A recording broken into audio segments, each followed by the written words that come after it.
ತುಲಾ ರಾಶಿಗೆ ಈಗ ಹಾಲಿ ಪರಿಸ್ಥಿತಿಯಲ್ಲಿ ತುಲಾಗೆ 10ನೇ ಮನೆಗೆ ಬರ್ತಾನೆ. ಅವನೇನು ಕೆಟ್ಟದ್ದು ಮಾಡಲ್ಲ, ಒಳ್ಳೆಯದು ಮಾಡಲ್ಲ. ಶನಿ ವಕ್ರದಲ್ಲಿದ್ದಾನೆ, ಹಿಂದಕ್ಕೆ ಹೋಗಿದ್ದಾನೆ. ತುಲಾರಾಶಿಗೆ ನೋಡಿ, ದೈವ ಗುರು ಅಂದರೆ ಗುರು, ರಾಕ್ಷಸ ಗುರು ಶುಕ್ರ. ಅದು ಶುಕ್ರನ ಮನೆ ಯಾವುದು, ವೃಷಭ ಮತ್ತು ತುಲಾ. ಅಲ್ಲಿ ನೀವು ದುರ್ಗೆಯನ್ನು ಚೆನ್ನಾಗಿ ಪೂಜೆ ಮಾಡಿದ್ರೆ ಯಾವ ಸಾಗರದಲ್ಲಿ ಈಜ್ಕೊಂಡು ಹೋದುವೆ ನಿಮ್ಮನ್ನು ದಡ ಸೇರಿಸಿ ನಿಮ್ಮ ಸೌಂದರ್ಯ, ನಿಮ್ಮ ಆಭರಣ ಎಲ್ಲ ಕಾಪಾಡಿ ನಿಮಗೆ ಹೆಚ್ಚು ಇನ್ನೂ ಕೊಟ್ಟು ಕಳಿಸ್ಬಿಡ್ತಾಳೆ. ವೃಶ್ಚಿಕ ರಾಶಿಗೆ ಗುರುಬಲ ಇಲ್ಲ, ಸಾಲ ತೀರುತ್ತೆ, ಸಂತೋಷ ಕಾಲ ಬರುತ್ತೆ, ಕೊಡೋರು ಕೊಟ್ಟು ಋಣಮುಕ್ತರಾಗಿ ಮಾಡ್ತಕ್ಕಂಥ ಕಾಲ. ಅವರ ಗುರುಗಳನ್ನು ಅವ್ರು ಮರಿಬಾರ್ದು. ಅವರು ಎಲ್ಲಿಂದ ಬಂತು, ಯಾರ ಮಾರ್ಗ ತೋರಿಸಿದ್ರು ಆ ಮಾರ್ಗವನ್ನು ಮರೆತರೆ ಕತ್ತಲ ಆವರಿಸ್ಬಿಡುತ್ತೆ. ಅವರ ಗುರುನ ಅರ್ಥಕೊಂಡವ್ರು ನಡ್ಕೊಂಡು ಹೋಗಲಿ. ಧನುರಾಶಿಗೆ ಈ ಕಡೆ 8ನೇ ಮನೆ ಜರುಗುತ್ತಾನೆ.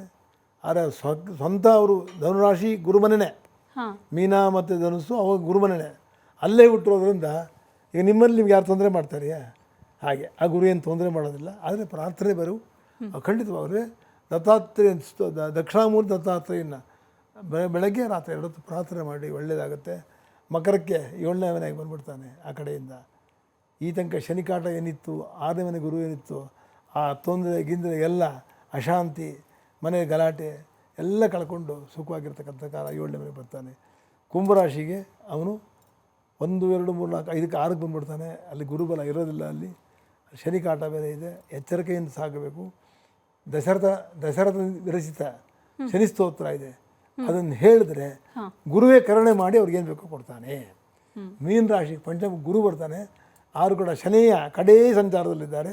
ಶನಿ ಪ್ರಾರ್ಥನೆ ಮಾಡಿದ್ರೆ 5ನೇ ಮನೆ ಒಳ್ಳೆ ಫಲ ಏನು ಕೊಡಬೇಕು, ಸುಖಾಂತಿ ಸಮೃದ್ಧಿಯಾಗಿ ಕೊಟ್ಟು ಅವ್ರನ್ನ ಕಾಪಾಡ್ತಾನೆ. 12 ರಾಶಿ ಇಷ್ಟು ನಿಮ್ಗೆ ಹೇಳ್ಬಿಡಿ.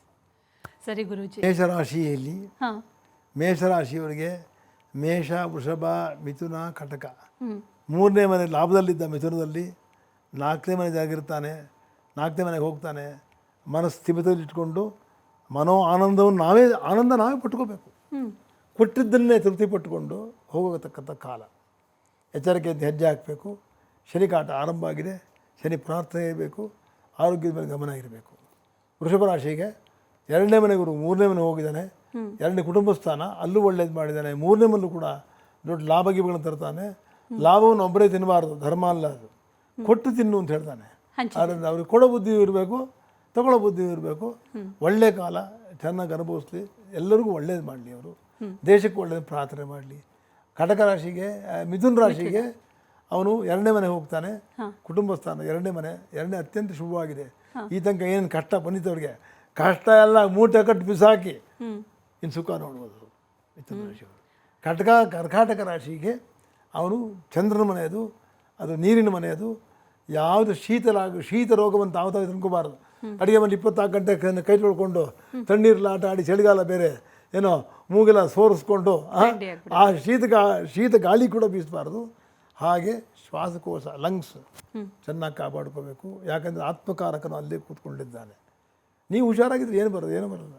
ದೈವಭಕ್ತಿ ನಾವು ಏನು ಮಾಡ್ತಿದ್ದು ಅರಿವಿದ್ದರೆ ದೇವರೇನು ಕಷ್ಟ ಕೊಡೋಲ್ಲ. ಸಿಂಹರಾಶಿಗೆ 12ಕ್ಕೆ ಬಂದುಬಿಡ್ತಾನೆ. ದೈವಾನುಗ್ರಹದಿಂದ ಅವರು ದಾಟಲಿ ಅಷ್ಟೇ. ಅವ್ರ ದೈವ ಪ್ರಾರ್ಥನೆ ಅವ್ರು ಕಾಪಾಡುತ್ತೆ. ಯಾಕಂದರೆ ಸೂರ್ಯನ ಮನೆಯದು. ಸೂರ್ಯನಾರಾಯಣನ ಪ್ರಾರ್ಥನೆ ಮಾಡಿದ್ರೆ ಗುರುವೇ ರಕ್ಷಣೆ ಮಾಡ್ತಾನೆ ಅಂತ ಹೇಳುತ್ತೆ.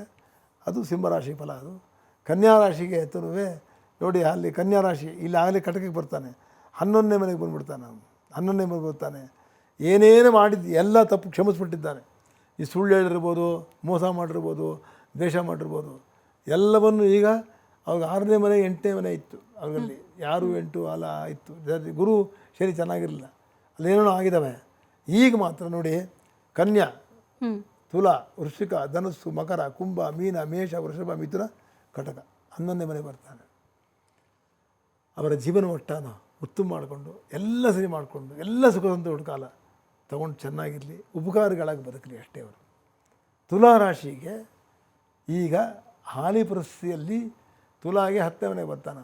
ಅವನೇನು ಕೆಟ್ಟದ್ದು ಮಾಡಲ್ಲ, ಒಳ್ಳೆಯದು ಮಾಡಲ್ಲ. ಶನಿ ವಕ್ರದಲ್ಲಿದ್ದಾನೆ, ಹಿಂದಕ್ಕೆ ಹೋಗಿದ್ದಾನೆ. ತುಲಾರಾಶಿಗೆ ನೋಡಿ, ದೈವ ಗುರು ಅಂದರೆ ಗುರು, ರಾಕ್ಷಸ ಗುರು ಶುಕ್ರ. ಅದು ಶುಕ್ರನ ಮನೆ ಯಾವುದು, ವೃಷಭ ಮತ್ತು ತುಲಾ. ಅಲ್ಲಿ ನೀವು ದುರ್ಗೆಯನ್ನು ಚೆನ್ನಾಗಿ ಪೂಜೆ ಮಾಡಿದ್ರೆ ಯಾವ ಸಾಗರದಲ್ಲಿ ಈಜ್ಕೊಂಡು ಹೋದುವೆ ನಿಮ್ಮನ್ನು ದಡ ಸೇರಿಸಿ ನಿಮ್ಮ ಸೌಂದರ್ಯ, ನಿಮ್ಮ ಆಭರಣ ಎಲ್ಲ ಕಾಪಾಡಿ ನಿಮಗೆ ಹೆಚ್ಚು ಇನ್ನೂ ಕೊಟ್ಟು ಕಳಿಸ್ಬಿಡ್ತಾಳೆ. ವೃಶ್ಚಿಕ ರಾಶಿಗೆ ಗುರುಬಲ ಇಲ್ಲ, ಸಾಲ ತೀರುತ್ತೆ, ಸಂತೋಷ ಕಾಲ ಬರುತ್ತೆ, ಕೊಡೋರು ಕೊಟ್ಟು ಋಣಮುಕ್ತರಾಗಿ ಮಾಡ್ತಕ್ಕಂಥ ಕಾಲ. ಅವರ ಗುರುಗಳನ್ನು ನಾವು ಮರಿಬಾರ್ದು. ಅವರು ಎಲ್ಲಿಂದ ಬಂತು, ಯಾರು ಮಾರ್ಗ ತೋರಿಸಿದ್ರು ಆ ಮಾರ್ಗವನ್ನು ಮರೆತರೆ ಕತ್ತಲ ಆವರಿಸ್ಬಿಡುತ್ತೆ. ಅವರು ಗುರುನ ಅರ್ಥಕೊಂಡು ಅವ್ರು ನಡ್ಕೊಂಡು ಹೋಗಲಿ.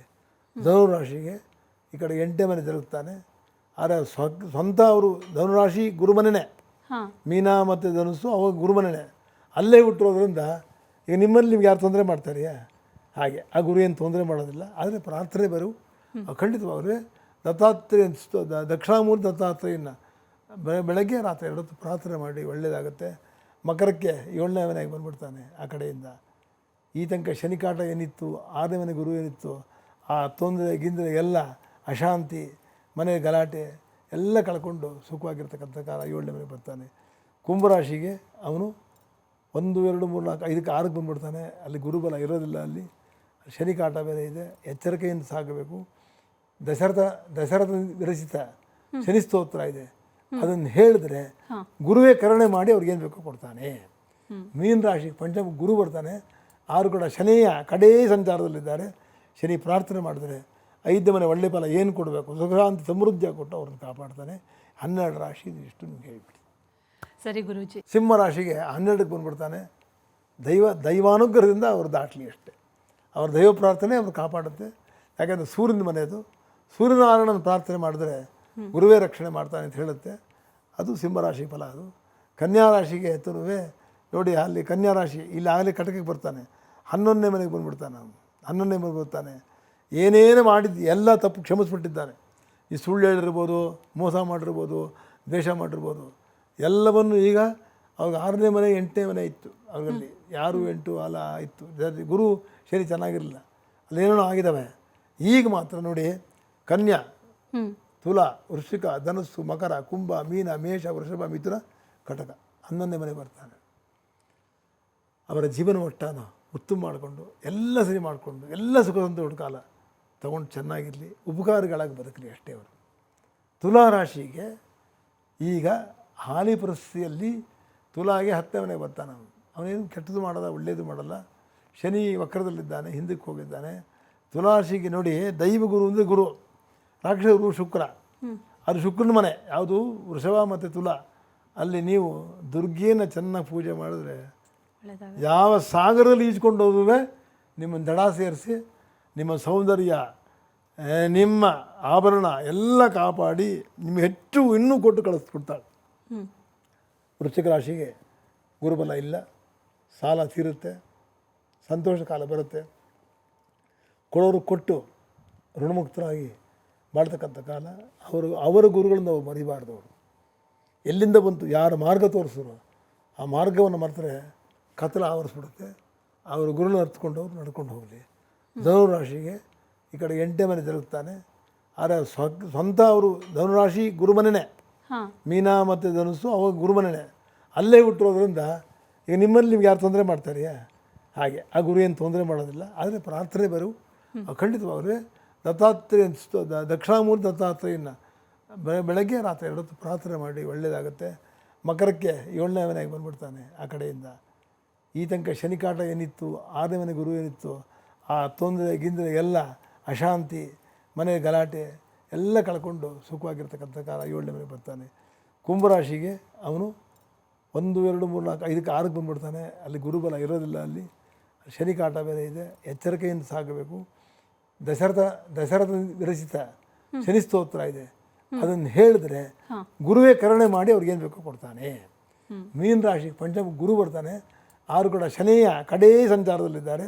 ಶನಿ ಪ್ರಾರ್ಥನೆ ಮಾಡಿದ್ರೆ 5ನೇ ಮನೆ ಒಳ್ಳೆ ಫಲ ಏನು ಕೊಡಬೇಕು, ಸುಖಾಂತ ಸಮೃದ್ಧಿ ಕೊಟ್ಟು ಅವ್ರನ್ನ ಕಾಪಾಡ್ತಾನೆ. 12 ರಾಶಿ ಇಷ್ಟು ನಿಮ್ಗೆ ಹೇಳ್ಬಿಡಿ. ಸರಿ ಗುರೂಜಿ.